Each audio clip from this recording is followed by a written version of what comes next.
Very good morning to all of you. কেমন আছো সবাই? আশা করছি সবাই খুব ভালো আছো। এখন আমাদের ব্রেকফাস্টের টাইম। আমার বড় মেয়ে এই যে খাবার বেড়ে দিচ্ছে, রে সরা, এই যে খাবার বেড়ে দিচ্ছে আমাকে। বলছে মা অনেক দেরি হয়ে যাচ্ছে, এবার তুমি খেয়ে নাও।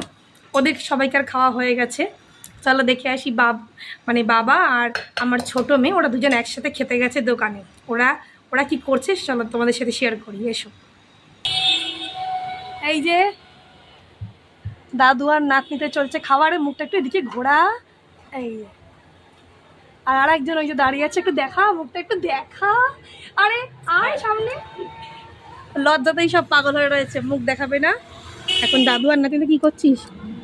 এই যে চলছে খাওয়া দাওয়া চলছে, দেখতেই পেলে দাদু আর নাতনিতে খাওয়া দাওয়া চলছে সকালবেলা। আজকে তাদের ছুটির দিন, তাই খাওয়া দাওয়া চলছে। এইবার আমার বড় মেয়ে আমার খাবার বেড়ে দিয়েছে, আমারও খাবার টাইম। দুপুরবেলা কি মেনু? এখন ব্রেকফাস্টে কি খেয়েছিস বল? আমরা পনিরের তরকারি আর রুটি, পনিরের তরকারি আর রুটি।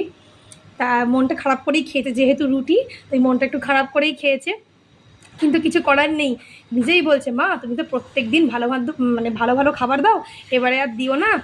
তা সবাই ভাগাভাগি করে করে খেয়ে দিয়ে নেয়, তুমি এক কাজ করো, তুমি একটু চিড়ের পোলাও আর একটা কী যেন বললি, চিড়ের পোলাও, সুজির উপমা এইসব বানিয়ে দিও, আর আর খুব ভালো খাবার বানিয়ে দিও না। ঠিক আছে চলো তাই হবে।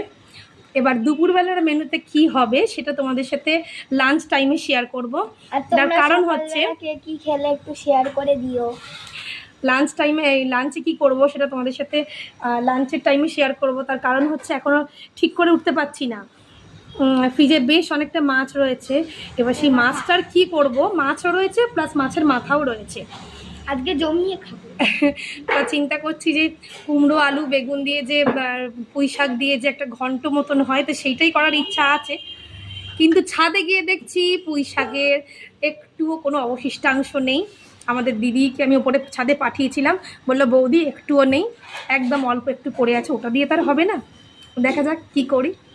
চলো এখনকার জন্য টাটা, আবার দেখা হচ্ছে খানিকক্ষণ বাদে।